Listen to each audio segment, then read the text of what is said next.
ఇక్కడికి రాగలిగావు. ఇక జరగనున్న రామరావణ యుద్ధం మొదలైతే ఇక ఈ రావణుడితో అలాగే ఈ రావణుడి సైన్యంతో యుద్ధం ఎలా చేయగలరు హనుమా అని అడుగుతుంది. దానికి హనుమంతుడు నమస్కరించి నవ్వుతూ, అమ్మా సీతమ్మ తల్లి, మీకు తెలిసే ఈ ప్రశ్న అడుగుతున్నారా, తెలియక అడుగుతున్నారా? మీకు తెలిసే ఈ ప్రశ్న వేస్తున్నారు కదూ.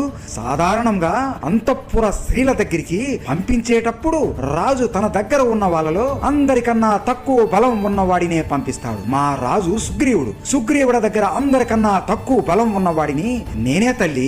ఉన్న కోట్ల వానరులలో నేనే తక్కువ బలవంతుడిని తల్లి, అందుకే నన్ను పంపించాడు. సుగ్రీవుడి దగ్గర ఉన్న వానరులు ఎవరైనా నా బలం కన్నా 100,000 రెట్లు ఎక్కువ బలవంతులు. నాకన్నా తక్కువ బలం ఉన్న వాళ్ళు సుగ్రీవుడి దగ్గర ఎవరూ లేరు అమ్మా.